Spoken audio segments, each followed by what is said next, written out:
La Corée du Sud est un pays qui regorge de créativité. Vous pouvez très bien le voir avec la K-pop, les dramas et les films. Mais cette créativité ne date pas des années 2000. En effet, et ce ne sont pas les contes et légendes que je vais vous raconter aujourd'hui qui vous feront dire le contraire. Je vous laisse donc découvrir ces 5 histoires. Enjoy!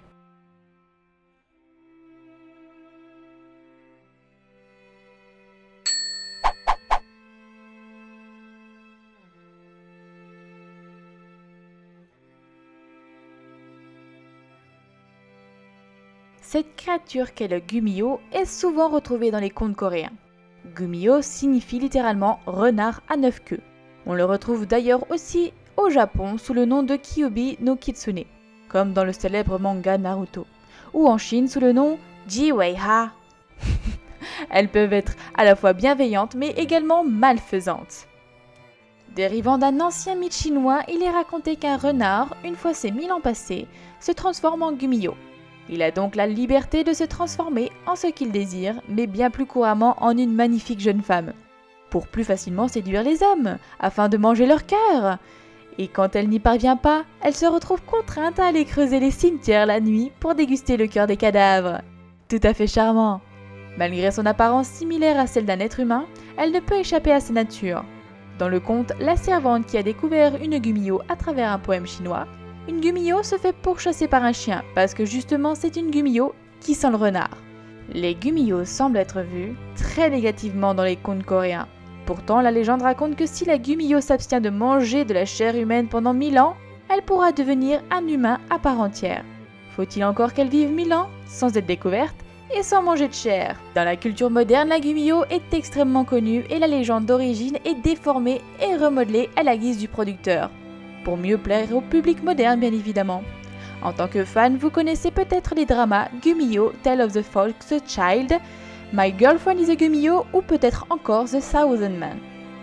Mais on retrouve aussi les Gumiho dans les films comme The Gumiho Family ou encore dans des dessins animés comme The Five-Tailed Fox, ce qui prouve simplement que ce mythe est sûrement le plus répandu à travers la Corée du Sud.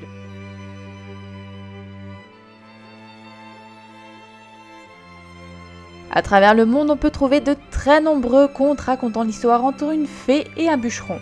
La Corée en a d'ailleurs une qui fait sûrement partie des plus tristes mais magnifiques histoires du petit matin calme. La tragédie d'un couple réuni malgré leurs différences.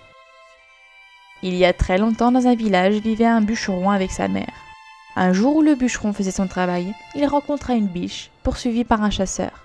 Par acte de bonté, il la cachait dans sa pile de bois et la sauva d'une mort certaine. La biche, par gratitude, parla au bûcheron d'un étang de l'autre côté de la montagne où se baignaient les fées du paradis, lui disant de cacher l'une des robes ailées. Cela empêcherait la fée de remonter au paradis et le bûcheron pourrait ramener la fée chez lui pour l'épouser.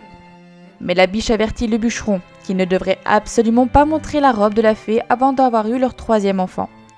Le bûcheron se rendit donc à l'étang et cacha la robe de l'une des fées. La plus jeune se retrouva alors sans robe à porter, pleurant, seule, et incapable de remonter au paradis. Le bûcheron la ramena alors chez lui pour en faire sa femme. 2 ou 3 ans passèrent et la fée et le bûcheron avaient eu 2 enfants. La fée supplia son mari de lui remontrer sa robe, maintenant qu'ils avaient eu 2 enfants. Par amour pour sa femme, il lui montra. Celle-ci la porta donc et s'envola au paradis avec ses 2 enfants. La biche apparut devant le bûcheron, laissé seul.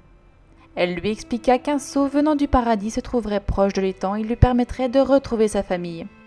Le bûcheron s'y rendit alors, monta dans le seau et se retrouva au paradis, réuni avec ses 2 enfants et sa femme. Mais le bûcheron s'inquiéta pour sa mère et décida de retourner sur terre.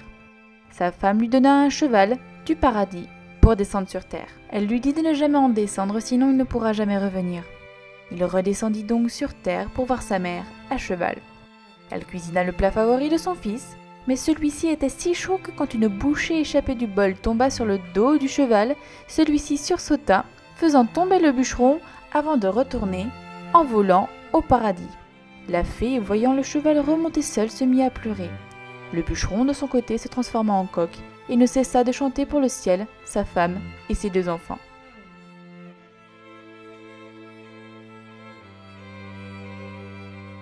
Ce conte explique pourquoi les vers vivent dans la terre sans avoir Dieu.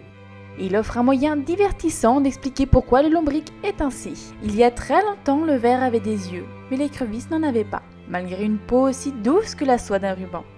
L'écrevisse enviait les yeux du ver et réussit à persuader le ver d'échanger sa peau douce contre ses yeux. Après avoir perdu ses yeux, le ver réalisa qu'il en avait besoin et demanda à l'écrevisse de faire l'échange de nouveau. Mais ce dernier refusa.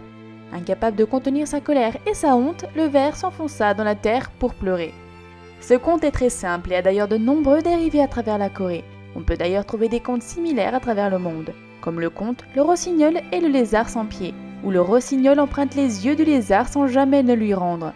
Le lézard grimpe alors à l'arbre du rossignol et se venge en faisant un trou dans son nid. On retrouve aussi une version similaire au Japon sous le nom de Le ver et le serpent échangent leurs yeux.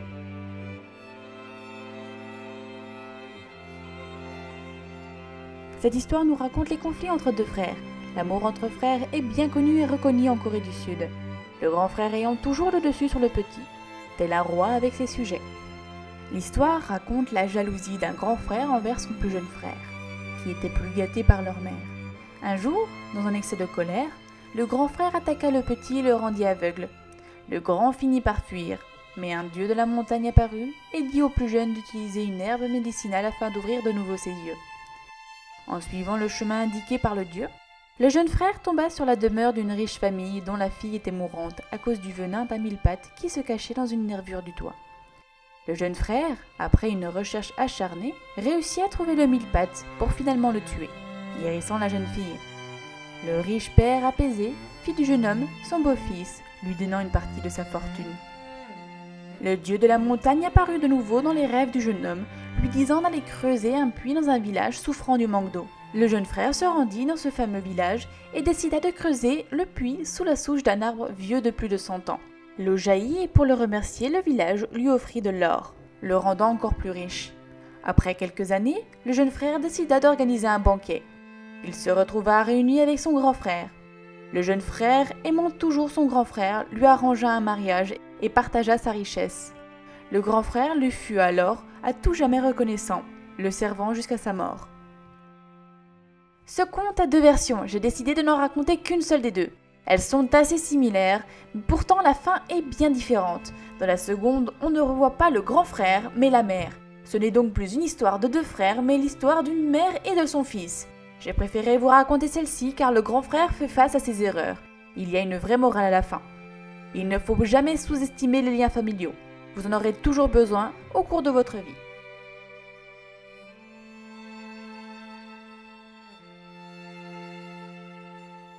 Cette cinquième histoire est pour toutes les personnes qui pensent que la Corée du Sud est le berceau des dieux. En effet, cette histoire se nomme le paix de la belle-fille. Comme quoi, même là-bas, ils sont humains et peuvent faire des trucs vraiment chelous. Et donc, parlons de ce magnifique conte, ou du moins, l'une de ses versions, parce qu'il y en a en tout 5. Oui, 5 versions d'un conte qui parle d'une fille qui lâche des caisses. Beautiful. Bref, je vais vous raconter celle qui est le plus souvent connue. Il y a très longtemps vivait une belle fille dont le visage était devenu jaune et semblait malade. Inquiet, sa belle famille lui demandèrent ce qui se passait. La jeune fille s'excusa, disant qu'elle devait retenir des gaz. Son beau-père lui dit alors que ce n'était pas grave, qu'elle pouvait se lâcher.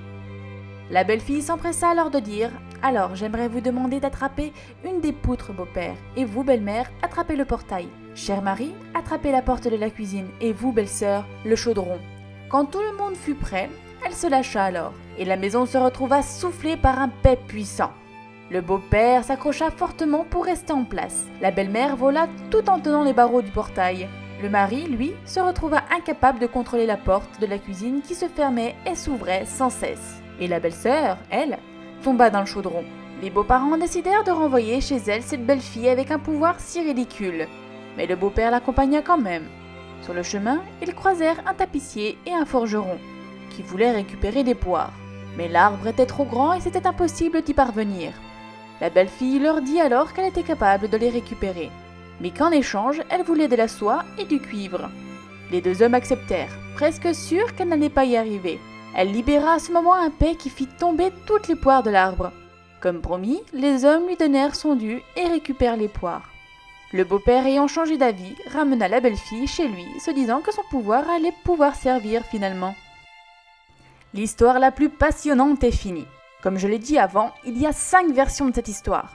L'une d'elles étant que le paix est énorme, mais que ses beaux-parents lui demandent juste s'il se sent mieux, la belle-fille ayant retrouvé sa santé et sa beauté au passage.